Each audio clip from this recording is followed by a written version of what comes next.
Good morning. I'd like to call the February 9th Commissioner meeting to order. It's 9:01 a.m. and we'll start off with roll call. Donnie Lawson. Here. Tim Byer. Here. Scott Bell. Here. Everybody rise for the Pledge of Allegiance. I pledge allegiance to the flag of the United States of America and to the republic for which it stands, one nation, under God, indivisible, with liberty and justice for all.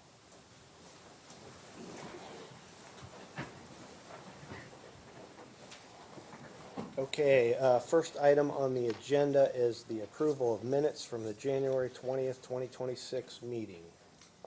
Move to approve. Second. All in favor say aye. Aye. Any opposed? Next item is bid opening project 2026-03 microsurfacing project. Nick Parr.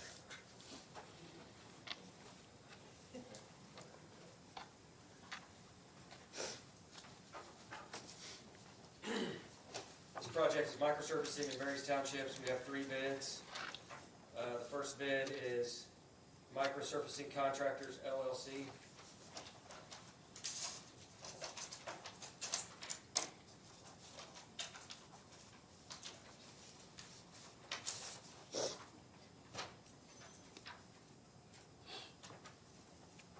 There is a base bid and several alternates.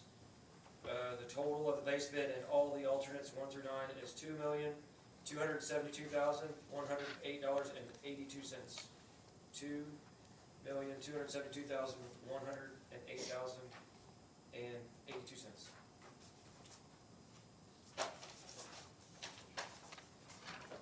The next one is from Pavement Maintenance Systems, LLC.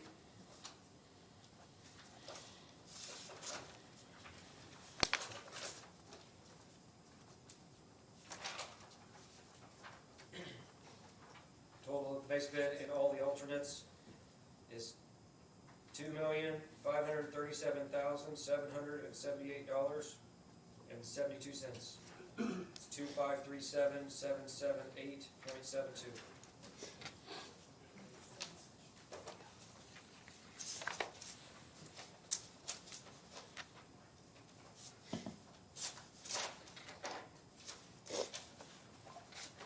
This bid is from Pavement Solutions, Inc.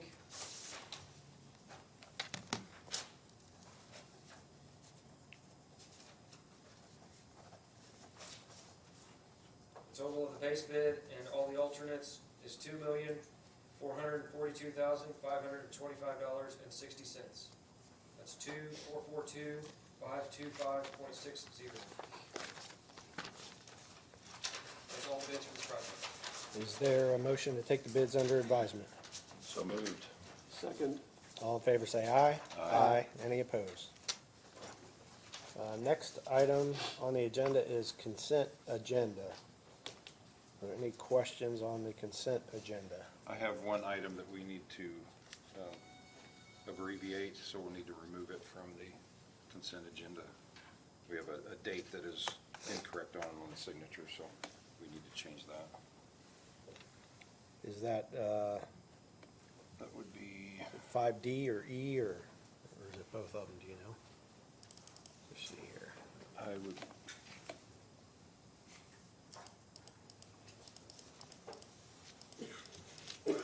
Bear with me a second here. There's too many in this. It's all attached here.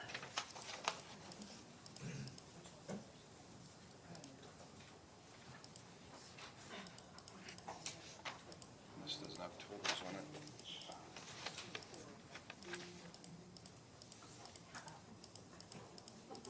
Max, can you help me out on this one of which one it would be? Should be on the title page. Is it one of the bond draws? It's not the bond draft, it's more of a Hagerman. There's two, see, all I'm seeing is these numbers, and that's what, I'm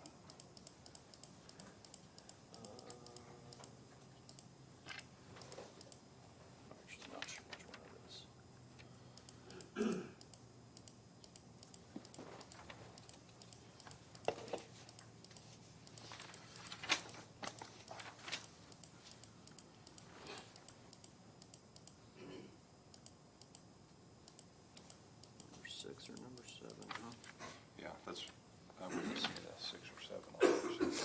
looks, if it's the one I think you're talking about, it looks like it's in the backup information for 5E. 5E, Which is 7. which would be, yeah, it'd be number 7. Okay. There we go. Also, in item A, which is the amended Title VI implementation plan, I would make a suggestion that we approve it, but update the personnel under the organization and staffing just to reflect recent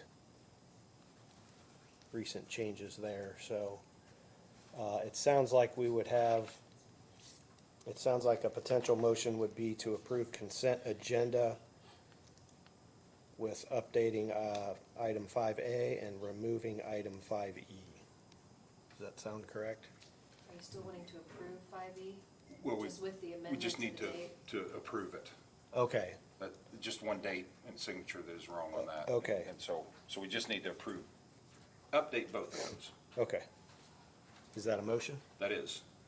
I'll second. All in favor, say aye. Aye. Any opposed, same sign. On the GM Construction draw request 034, do we know how many more of those we have? It At looks, 1.5 million? it looks like that's the last one. Is that correct, Max? I can't confirm, but it should be very, yeah, that's, the GM drill? Yeah. Yeah, that should be the last one. Thank you. Okay, next item is old business, and there's no old business. So moving on to new business, first item is legal issues. There's 4 bonds. First is to accept a maintenance bond for Jackson Run Southeast Section 3, the amount of $27,487.88. Next is to accept a maintenance bond for Trailside Section 4 in the amount of $149,140.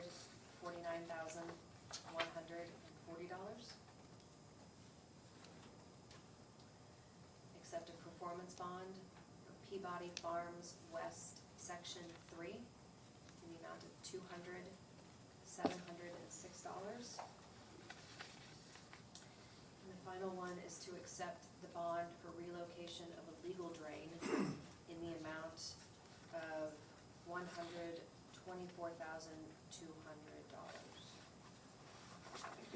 That concludes those. Is there a motion to accept those bonds? Move to accept all those bonds. Second.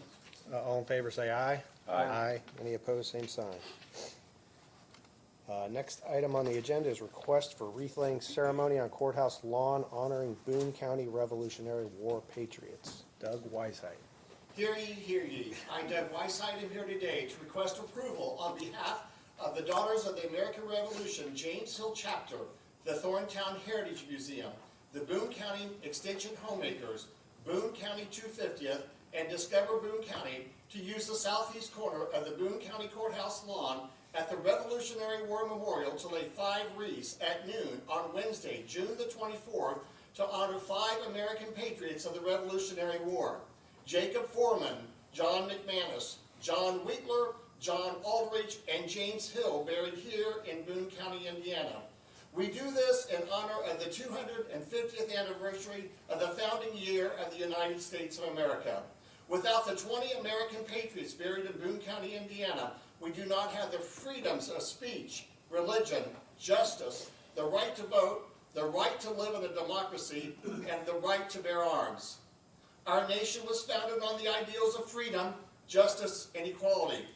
This is the final date of the 7 dates where wreaths are being laid throughout Boone County. We respectfully make this request today to you, the Boone County Commissioners.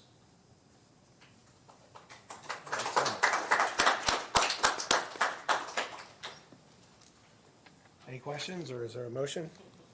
Move to approve. Second. All in favor, say aye. Aye. Thank you, Mr. Commissioners. Thank you. Next item on the agenda, under new business, is update on the Hussey Mayfield Memorial Public Library. Kristen Shelley. I know, I was gonna say. Good morning. My Morning. name is Ken Kopecky. I want to thank you, the Boone County Commissioners, for appointing me to the Board of the Trustees of the Hussey Mayfield Memorial Public Library 1 year ago. I'm grateful for the opportunity to serve. I'm a physician and professor emeritus of radiology at the IU School of Medicine. I retired from the practice of medicine 18 months ago, and for the past year and a half, I've been a full-time volunteer tutor at North Central High School in Indianapolis. My wife and I raised our 3 children in Zionsville, and the Hussey Mayfield Library has long been an important and much-loved part of our community. I'm here today with Colleen Hiddle, Vice President of the Board of Trustees, who you appointed in 2023, and with Kristen Shelley, our Executive Director. We are here today to update you on the activities of the library and to discuss SEA 1, legislation signed by the governor in 2025, which has implications for the long-term financial health of public libraries in Indiana, including ours. I would now like to introduce Kristen Shelley, who became our Executive Director in 2023. She brought 35 years of library experience, including leadership roles in public libraries in Michigan and Ohio. Kristen is enthusiastic, energetic, and deeply respected by library patrons, staff, and the Board of Trustees. Under her leadership, the library services have expanded, and she oversaw the successful opening of the Whitestone branch. It is my pleasure to introduce our Director, Kristen Shelley. Good morning, thank you. Hearing that 35 years, which is now 37 years, does not make me sound very energetic. I was like, ooh. But I'm gonna share some of our stats, but not the typical stats. Colleen's gonna do that. I'm gonna tell you about the library being so much more than books.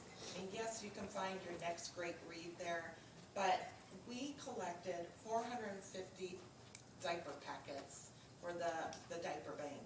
We collected over 2,500 pairs of shoes for the Hearts and Soul, and we do this every year. And this year, in partnership, and as in, I think the last 15 years or more, with the Hawk Foundation, we had, almost 700 people come through? Yeah, back to 2017. For the Hawk Foundation's VIP Christmas that is hosted at the Zionsville location of the library. And if you've never seen it, if you've never volunteered for it, it is absolutely amazing. It's humbling. It's actually one of my favorite things that I get to be part of. So kudos to the Hawk Foundation, and I'm so glad we can partner with them. We also delivered over 500 gifts to seniors via our bookmobile in partnership with Boone County Seniors. That's also very humbling because these seniors ask for gifts like a book of stamps or AA batteries. And the thank you notes that we get from delivering those gifts and getting those gifts for them are so heartwarming. And some of these gifts that we buy and that our patrons buy to deliver are the only gifts that these seniors get. So again, another great collaboration. I'm going to leave you with a story.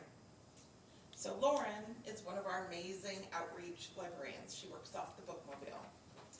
And she was invited to do a special homebound story time for a longtime patron who was in hospice care. This patron had worked side by side with Lauren in the past in picking out stories for their assisted living community's story hour.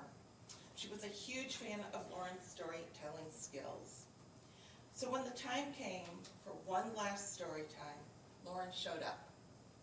She showed up with books in hand and heart wide open. The patron's daughter said she was overwhelmed with gratitude, touched by how the library brings so much joy and care to its patrons. Lauren was honored to be a part of such a meaningful moment that is the kind of service, this is the kind of service that does not just meet needs, it meets souls. And we do this time and time again. So this brings me to SEA 1, or Senate Enrolled Act 1, which I'm sure you're very familiar with. But it will have effects on the public library, and most directly in the property tax reductions and the very real possibility of elimination of local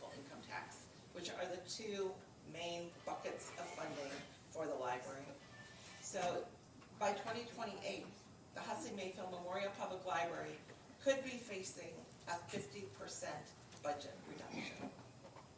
That's a lot. But we've started planning. We aren't panicking yet, although it is what keeps me up at night. And we are looking at every single contract we have. We are looking at our staffing patterns. We are renegotiating those contracts, and we are getting ourselves ready for worst case scenario, middle case scenario, and best case scenario, which isn't easy because right now, SEA 1, not everybody is fully in tune with what's going to happen or how it's going to play out. So thank you all so much, and thank you for your appointments to the board. They do make a difference, and we truly appreciate it. And now Colleen Hiddle, our board vice president, is going to share some stats. Thanks, Krista. Hi, everybody. Thanks for allowing us to talk to you today. I'm an engineer, not a physician or a 37-year librarian expert, but I do like the stats because you think about the population that we serve in Hussey Mayfield. It's about 40,000 people. And our penetration, meaning the people that actually come and use it, is over half. So if you are eligible for a library card, you probably have one. We served 43,000 people in our programs last year. We checked out almost 1 million materials from the 2 branches. So very big penetration, very impressive usage of this library, which is a testimony to what the community really believes that it can do for them. Some other stats, we delivered nearly 6,000 items from the bookmobile. That's for people living in assisted living, at preschools and after-school programs. We had 100,000 uses of Wi-Fi. There are people that just come into the library just to read the newspaper. So it's a really important part of our community, and we continue to appreciate your support for us. That's really the end of our presentation, but we're here to answer any questions you may have about the library. Any questions? So that, you mentioned 50%. Is that like the worst, you said worst case, no? Yeah. I'm so hoping that's worst case Okay. scenario, yeah. Yeah, just with the combination of reduction in property tax and wiping out local tax. Great. Thank you. Thank you. Next item under new business is ordinance 2026-02, an ordinance amending e-notices for tax statements. Nikki Baldwin. Good morning, Nikki Baldwin, Boone County Treasurer.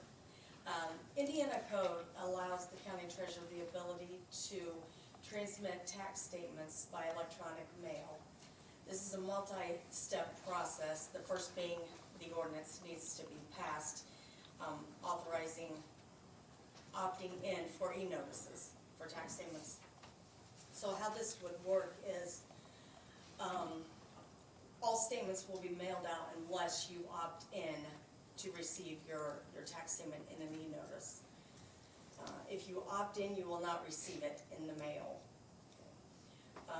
And the e-notice is an exact replica of the image of your tax statement with all of the same information.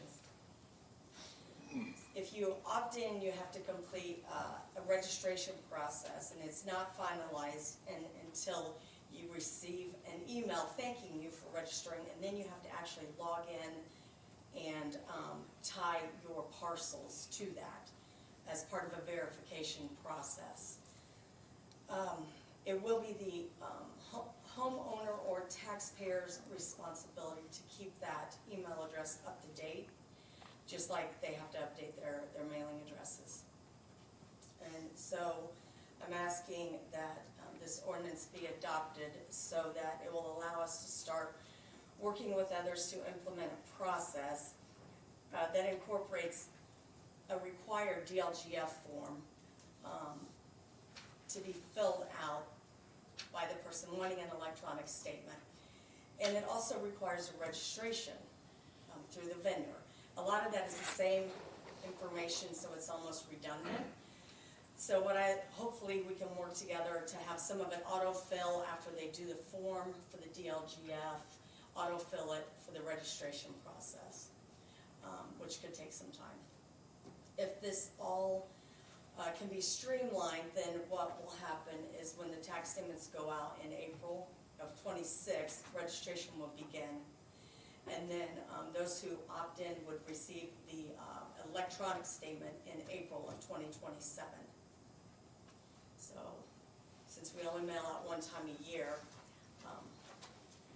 that's why the registration would start this year, and then they would get the statement next year. Any questions? So if they opt in and you send an email to them, they have to verify basically that they got the email every year. Yes. So there's no way Well, that they can slip. verify once, right at the registration, and then if they change it, they need to go into their account and update that email address. And if a bounce back is received for that tax statement, then one will be mailed out through the vendor. The same penalties apply though. Same penalties apply. If you get the email and you don't open it up, not, or you don't update your address, it doesn't relieve any penalties. Very good. The agenda contemplates that we suspend the rules and have a public hearing and vote on that today. So is there a motion to suspend those rules? Second. All in favor say aye. Aye. Okay, so we'd like to open up a public hearing on this ordinance. Is there any public comment? Okay, with no, Online? Anybody online? We don't let online. Can, We don't do that. we can. Oh, No one online that's can right. comment. okay, so no public comments. We'll close the public hearing. Is there a motion on the ordinance 2026-02? So moved. Move to approve? Yes. Second. All in favor say aye. Aye. Aye. Any opposed? Thank you. Thank you, Nikki. Next item under new business is ordinance 2026-03, ordinance amending section 34.29 of the Boone County Code of Ordinances. Morning, Mike Beard, Chief Deputy, Boone County Sheriff's Department. The sheriff is ill today, but I'm sure he wouldn't mind me adding and adding to this ordinance that we would like for the sheriff to start dressing like the Revolution. He put me in charge today, so if you guys can. Move to approve. Second. Thank you, thank you. I'll be gone by the end of the week. We're asking for an ordinance amending section 34 .29 of the Boone County Code of Ordinances. Basically, it's a code or an ordinance that oversees our ranges. We've been able over the last year to revise our firearms ranges. But through the years, several other outside agencies, and I say outside agencies outside of our county, have utilized our ranges.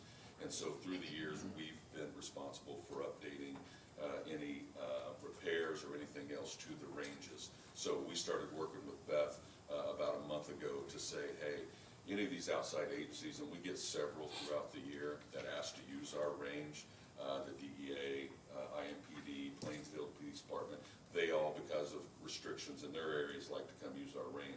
What we want to do is start charging a yearly fee and have that come back to our firearms line so we can utilize that to make repairs and other things at the range. So we're asking for approval for that. Any questions? Do we need to Good suspend? idea. Yeah, so the, same as the last one, the agenda contemplates suspending the rules so that we can have a public hearing and vote on that today. Is there a motion to suspend the rules? So moved. Second. Oh. And isn't this Fund 1156 not a line, right? It's a fund. Okay, I just wanna make sure we got that. Gotcha. Okay. And that will be discussed more Right, tomorrow yes. at council. Okay, we have a motion and a second to suspend the rules. All in favor say aye. Aye. Any opposed? So we'll open a public hearing. Is there any public comment on this ordinance? Okay, with no public comment, we will close the public hearing. Is there a motion on the ordinance? Move to approve. Second. All in favor say aye. Aye. Any opposed? Thank you. Thank you. It was good working with you, Mike. Appreciate it. Next item under new business is Indiana Legal Help Kiosk Memorandum of Understanding. Lisa.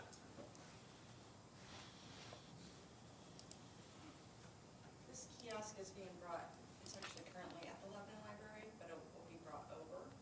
And it's Indiana Legal Help forms. We have so many people that come in and they need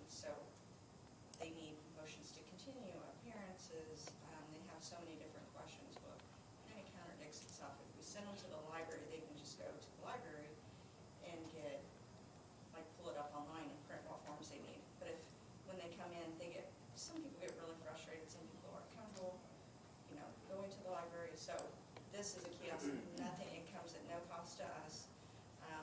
The Indiana Bar Association pays for everything, so the computer, and he updates the paper.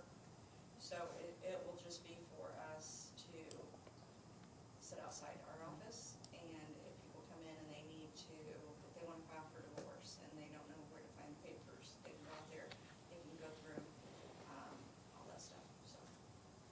And that's been working with them, and we have. Is it any legal document? So it's anything that's been approved. It's not all legal documents, correct? It's there's just a lot. So if somebody comes into our office and wants a quitclaim deed, they can't roll No. over and, No. okay.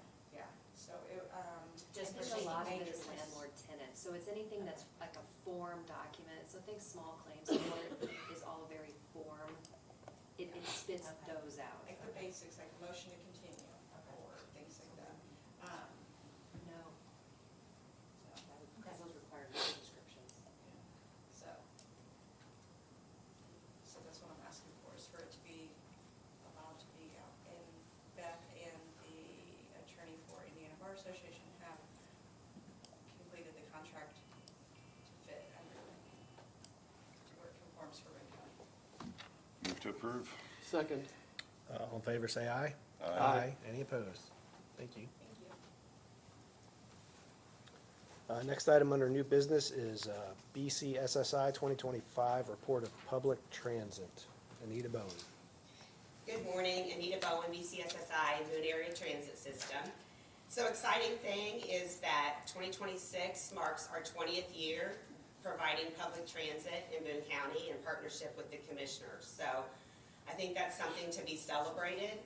Prior to that, there was no public transit system, and as you know, we continue to be like the city bus, showing up for people of all ages in all kinds of weather. So we're grateful for the partnership. Thank you. Want to share a little bit about 2025. So our ridership for Boone Area Transit System, or BATS, the acronym that we like to go by, increased about 500 rides to a total of 23,295 trips. That was for 765 different people throughout the year. And as you know, because I came here last fall to tell you that 3 of our vans had to be removed from the fleet because of the airbag issues. And those vans ended up being out for 5 months. So unfortunately, I feel like our ridership would have been even higher had it not been for the fact that we had to pull those 3 vans. But they're back in action now, and we are really thankful for that. I would say that one of the wonderful things during 2025 was just hearing people actually come into our office, and our offices are very open, so I can hear their comments just about how much they appreciate Boone Area Transit System and the impact that it has on their daily lives. We have people that we're taking every day to work, to school, to appointments. And one rider that I wanted to highlight today that we're really proud to transport, we're proud to transport all of them, but you know, in the past few years, I've been trying to highlight a rider or two. So we currently have a rider who is 53 years old. He is a man who's blind, he's low income, he resides here in Lebanon. He's been riding with us since 2022.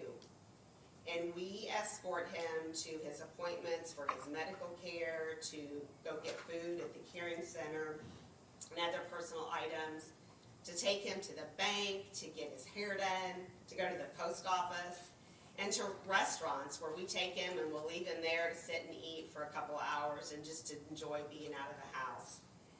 And every time he calls, we just are so grateful because he's a very flexible rider. And he just wants to get out of the house sometimes. So we're very thankful for this rider because if he called today and we're booked, he'll ask us when we could take him. And he'll let us schedule him on another day. So he's just a super, super nice, flexible individual. We don't get that with all of our riders. Some of them are very demanding, and we understand that some of them need to go where they need to go right now. But if you just want to get out of the house to go to the restaurant or to get your hair cut or to go to the post office. So 53-year-old individual that we're continuing to help live their best life because he's visually impaired. We currently have 22 drivers, 19 vehicles, all of these drivers, men and women, showing up every day to make sure that people get where they need to go. Thanks to the partnership, we're very grateful. We look forward to continuing it for 20 more years and beyond. So I'll be happy to answer any questions. We will have a triennial review with NDOT this year, and I'll let you know as we find out more information. It's required. And Donnie has been there, and Scott's, all of you have been to our place, and I appreciate that. I appreciate that you want to continue to know about us, because that will help us in that review. So it will be required that we have at least one commissioner there, since the dollars do come to you. So thank you. Thank you. Thank you. Great program. Appreciate that. I want you and our communications director, Brent, Anita, Brent. We need to do a story on it because people just don't understand how much you help, so.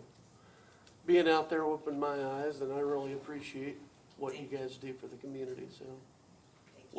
Well worth it. Thank you so much. Okay, next item under new business is Community Corrections Annual Report. Michael Nance. Do I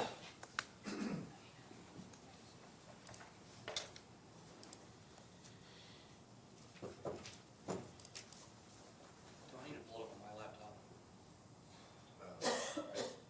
Nobody gave me a copy of anything, if that's what you, Pull it up. yeah, yeah, Are you talking about the annual report that went online? oh, okay. Sorry, I didn't realize.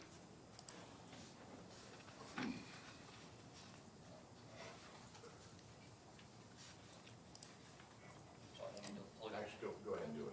It's probably just be easier if you pull it up. Yeah.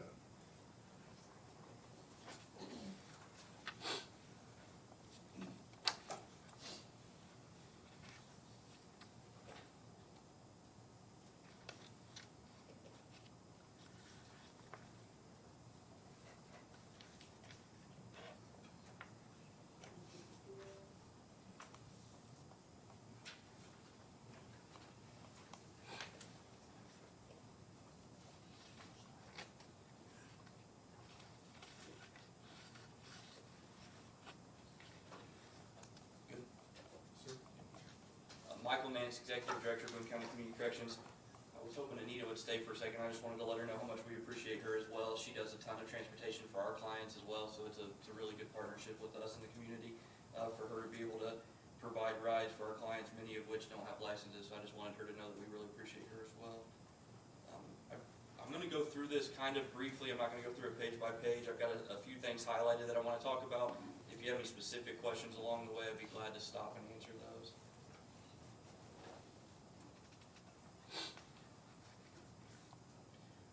Start with a breakdown just of our total numbers served in 2025.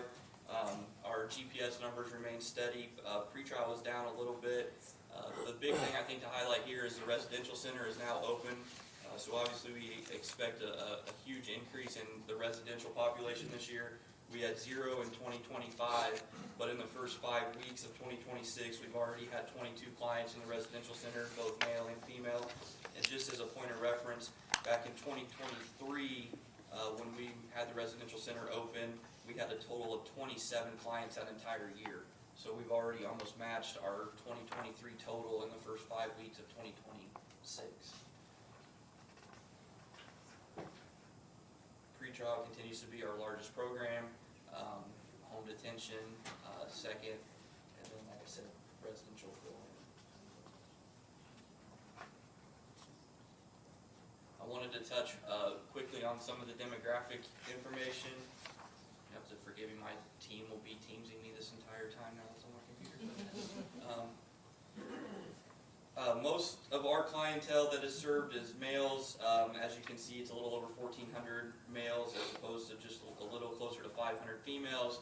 A large portion of the clients that we serve are level 6 felons or A misdemeanors. That's important because if those clients weren't on a community corrections program, they would most likely be serving that time in our local jail, increasing local costs. Drug testing data, I think is interesting for the community to understand every year. The drug testing that we do collected approximately 2,316 drug screens last year. That's as many as it sounds like. That's a lot of drug screens to collect. Of that, we had approximately 84% of those were negative, so I think that's something worth noting. While we do have a high number of positive drug screens relative to how many we collect, it ends up being a pretty successful percentage at 84% testing negative on their drug screens. The specific substances, again, this year were very similar to last year, marijuana being the highest rate that we test, or that clients test positive for, followed by alcohol and then methamphetamine.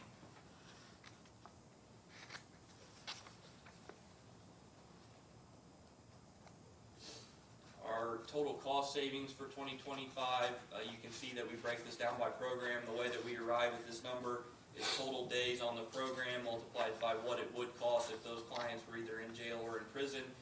That gives you a grand total, and then I take away whatever grant dollars or local dollars that we get and come up with a total approximate actual savings. This year for 2025, the approximate saving was $9.6 million. You can see that's up from $8.6 million in 2024.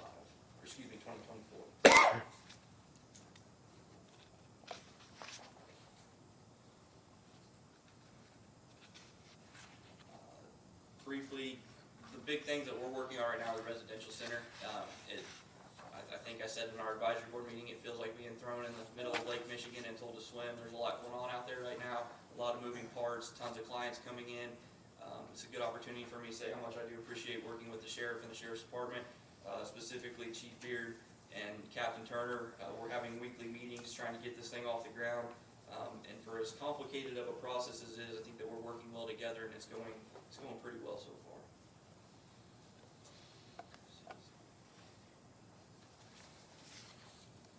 Some information in the report regarding our completion rate, specifically of home detention. We have a successful completion rate of 67%.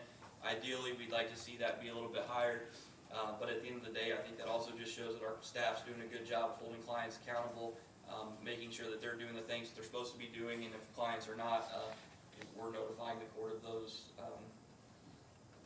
issues as they come up.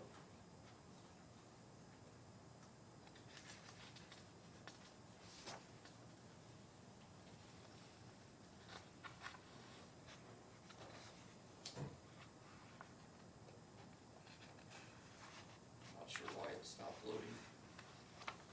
Also contained in the report is information on drug court. We had 5 graduations in drug court this year. That's a little bit of a slow process because it's 18 to 24 months to be in drug court. So it's still relatively new. I think we'll see those numbers increase in 2026. We just had 2 graduations last week. We continue to work with our specialized driving privileges. We had, those are clients who are given an ability to drive even though their license is suspended, so they can go to work, treatment, those kind of things. So that helps clients overcome significant barriers, not being unable to work because they don't have a license, and then able to work towards paying back the reinstatement fee and become able to drive or get their license back eventually. Continue to deal with our felony diversion population, which is clients who, I'm just going to take that off. It's kind of distracting, all those pop-ups. Anyway, felony diversion is clients who have been arrested or charged with their first felony offense and given the opportunity to meet certain criteria, and then that felony goes away, so then they don't have that barrier the rest of their life. That's been a highly successful program. It's been in place 5 or 6 years now. CTP, Community Transition Program. Again, in 2025, we weren't really able to utilize that, and that was in large part because the residential center wasn't open. Many of those clients just do not have a place to live. So briefly, community transition is clients that are in prison and for their last 90 to 180 days of their sentence, transition back to Boone County, and we supervise them. So these are clients who 90 or 180 days from the date they start with us are going to be in this community. It's not as if somebody is getting off 10 years early and coming into the community. They're getting 90 to 180 days at the end of their sentence to come back into the community. We supervise them, help them try to find suitable living, and find a job just so that they transition back into the community and don't just get dropped off here, which is what happens if they don't participate in CTP. Way more often than not, those clients aren't approved for CTP because they did not have suitable residence in Boone County. They didn't have anywhere to live. We don't want them to come back here and just be unhomed. So we weren't able to accept them in the past, but now with the residential center, we will be. I think the last I knew, we had 5 pending for March, so I think that program's going to really blow up in 2026 because of the residential center. And then the last thing that I wanted to touch on was our evidence-based practices. Our staff completed a total of 432 hours last year of evidence-based training, which is important for our DOC grant to continue to stay in compliance with what they require. So overall, I feel like it was a successful year for community corrections, not only for us, but for the community.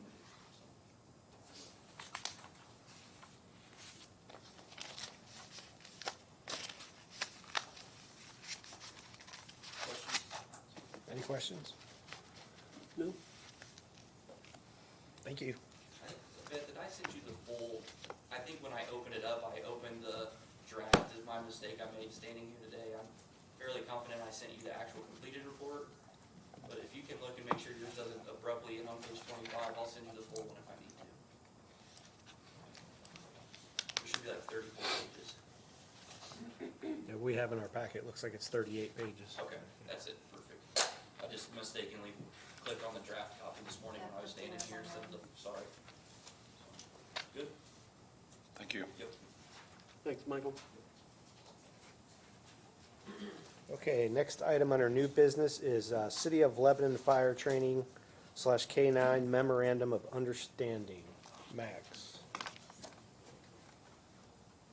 Morning. Yeah, so the MOU that we're looking at here is a agreement between the City of Lebanon and the county to share the utilities for our fire training and K9 barn back in the north end of the jail property. We have not received that back from the city yet, so I'd like to ask that we table that till we can execute a copy back from the city. Okay, is there a Move motion to table? Second. All in favor, say aye. Aye. Any opposed? Next item is McGavick Outdoor Power Quote. Yeah, so we are purchasing a new grind system for the highway department from McGavick Outdoors. Total on that one is $84,989. That is coming out of our new equipment. Is there a motion to approve? Move to approve. Second. All in favor, say aye. Aye. Any opposed? Next item is Southeastern Equipment Quote Road Widener. Yeah, replacing our current road widener that is approaching 30 years old. So they use it for stone shoulder and other things out at the highway department. Total on that is $122,357. Is there a motion to approve? Move to approve. Second. All in favor, say aye. Aye. Any opposed? Next item under new business is Southeastern Equipment Quote Hot Box. Yeah, that's for a new hot box or patching trailer for the highway department as well. Both the Southeastern quotes are Sourcewell items, just for you guys' record there. Hot box quote is $35,487.75. Is there a motion to approve? So moved. Second. All in favor, say aye. Aye. Any opposed? Thanks, Max. Thank you. Next item on the agenda is ordinance 2026-04, an ordinance vacating certain public right-of-way within the jurisdiction of Boone County, and this is the first reading. This one we've been working on for quite some time. Developer is working in the area of Cracker Barrel on Crane Drive, which is just south of Whitestown Parkway. We still maintain Crane Drive. It's in the rural Zionsville area, and we maintain it. The section that they're talking about vacating was originally platted to extend with future development. That road would possibly extend further to the south into that development. And then since then, things have changed significantly, and no new developer has purchased that area. It is a section like a stub of a street. If you see the layout that we sent with the packet, it's like they stubbed a street, kind of, if you were gonna go into Cracker Barrel's entrance, there's a street that would go to the left or to the south. And that is the part that they wish to vacate for their development. It's not something that we need as part of our inventory or something that we would maintain. It's gonna be part of the future auto dealership that's gonna be part of that new development there. Okay, and this is the first reading, so we'll hear it again next meeting. Let me tell you the story again next meeting too.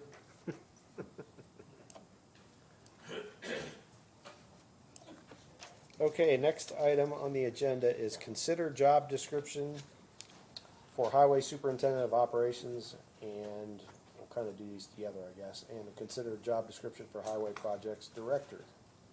Yeah, two job descriptions.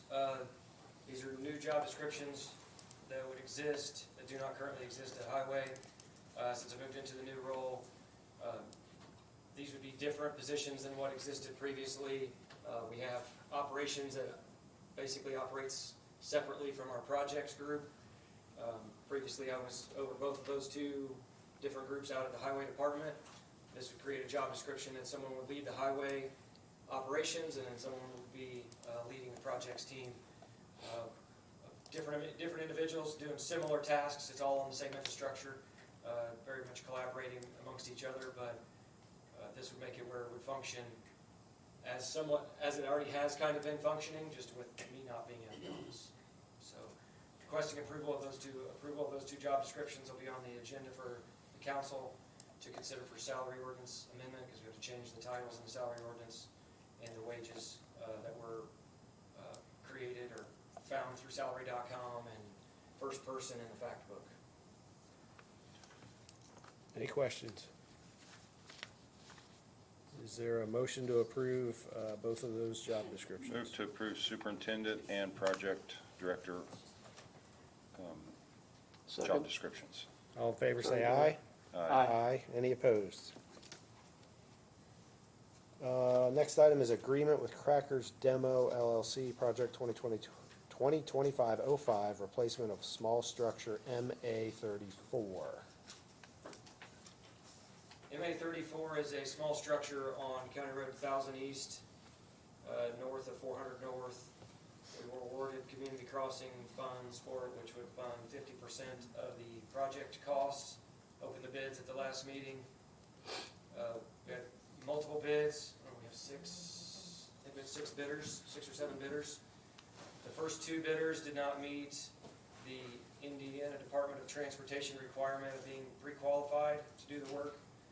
Anything that's over $300,000 and receives community crossing funds, they have to be NDOT pre-qualified. The third bidder did meet that requirement. So what we've worked with the first 2, asked them for the pre-qualification. They were not able to provide it, so we moved to the third bidder.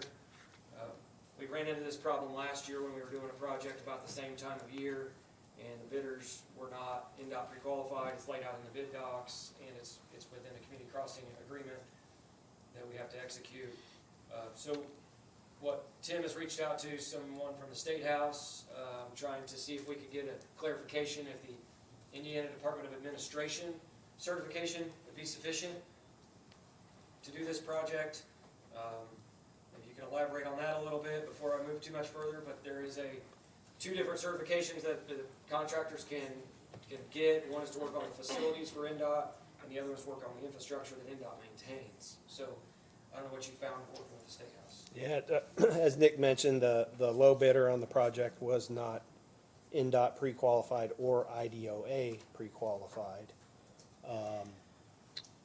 The information that we're getting from NDOT staff seems to, may not be consistent with what the code says and what the matching grant guidance says, because it seems to indicate that IDOA pre-qualification is sufficient, so I reached out just to get some clarification on that, but given that there is timing issues with receiving the grant money, I think the suggestion might be that we go ahead and approve this agreement this morning, subject to verifying that the second bidder is not qualified under that program. And then if we do get an answer that they are, then we'll come back with another agreement at the next meeting. So I guess I said a lot there, but if somebody wants to put that. Can we get a date, a timeline for when we would be waiting on their response from the state? Yeah, I think we would need to hear by the end of the week. Okay. That could be part of the, I guess, the discussion, so we make sure that we don't have to just keep waiting, because we'll have to get another contract with another contractor. It has to be submitted to the Indiana Department of Transportation by March 1st. So we have a little bit of time, but not a lot of time. Yeah. So you looking for a motion? Yep. So moved. Second. All in favor, say aye. Aye. Aye. Any opposed? Can I get the dollar amount though for the crackers?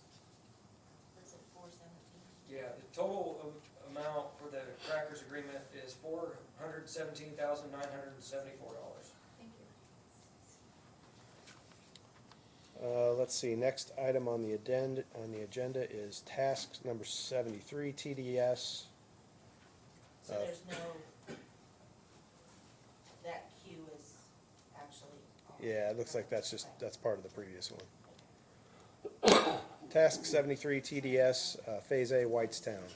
I just wanted to make sure we were. Requesting execution of the BFNS inspection task order 73. This includes rural broadband installation for Whitestown Worth Township.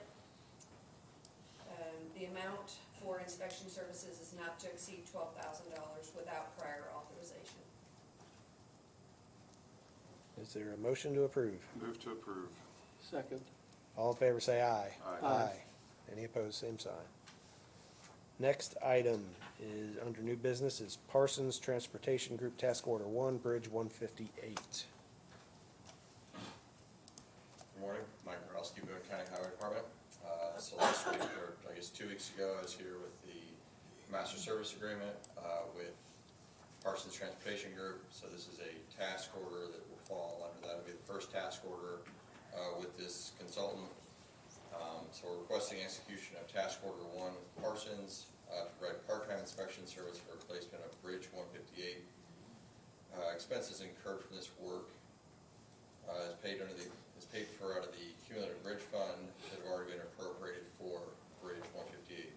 As a reminder, Bridge 158 is on Lebanon Pittsboro Road, straight south of town pretty much. So that's also, Bridge 158 was also a CCMG award, so it's one of those we want to make sure we stay on top of things, get it turned back around to NDOT, so we can keep things rolling with that.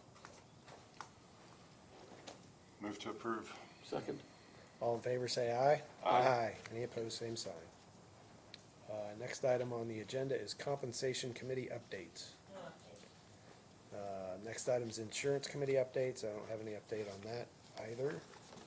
So next item is staff reports. Director of Administration.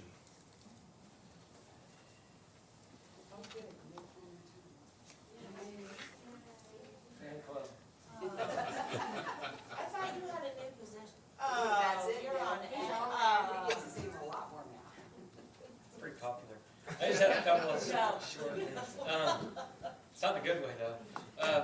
There is a request for qualifications is on the streets for property casualty insurance. It's been sent out to brokers in the area. It's also advertised in the paper.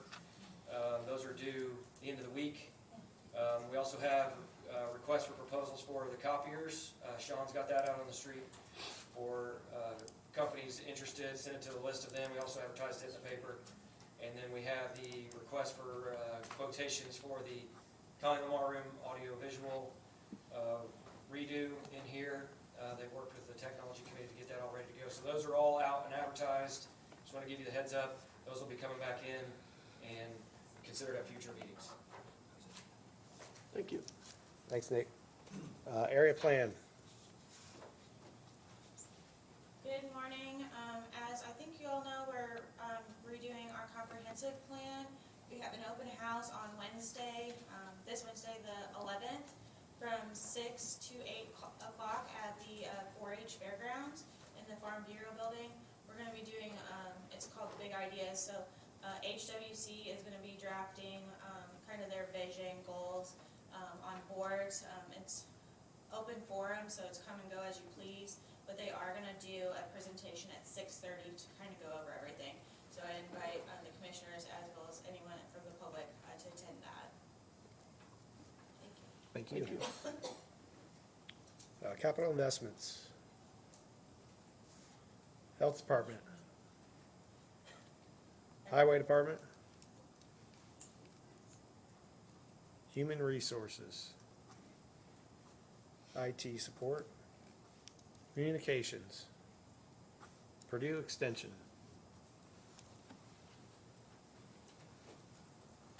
Andrea Hatfield with Purdue Extension. Maybe you should move me up further so I'm not holding up and being the last one in the line all the time. But I do want to say thank you.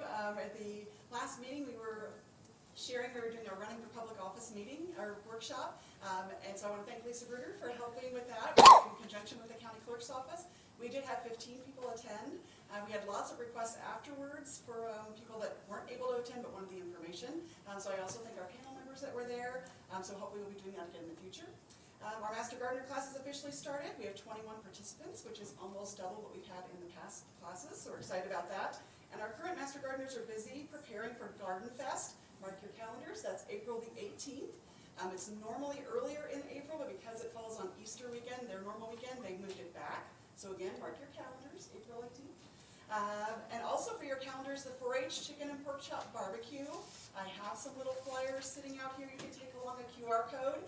If you can't attend, but you still want to get the barbecue, you can come and pick it up and take it to go. That is April 11th, so the weekend before Garden Fest. We're in the season of pesticide applicator recertification, so if you need any assistance with that, be sure to reach out to me. And if you want to sign your kids up for spring break camps, I do have a couple of flyers about our robotics camp and our chef university, and we're also highlighting that signups have started for 4-H camp in June. That's all I have, unless you have any questions for me. Thank you. Thank you. Thank you. Next item on the agenda is elected officials' comments. I have a question. At the 1/20/26 meeting, you were to decide on Keystone or Heritage Fuel Bid. That was never decided. At least we were not aware of the decision. Yeah, we It reviewed, was only good for that one day. right, we reviewed after the meeting and awarded to Keystone. They were the low bidder. And then the only other comment auditor has is that I just want to make sure this is part of a public meeting, that the items in question from the health department back in November and December, there was a call to state board from the commissioner's office. The state board finding was that the health department did nothing wrong in paying their stipends, and I just want to make that known in the public meeting. Thank you. Any other elected officials' comments? Next item on the agenda is public comment. Is there any public comment? Okay, next item is approval of claims. Move to approve. Second. All in favor, say aye. Aye. Any opposed, same sign. Next item is commissioners' comments. Any comments? None. Do we have a motion to adjourn? Move to adjourn. Second. All in favor, say aye. Aye. Hey, we did pretty good on that.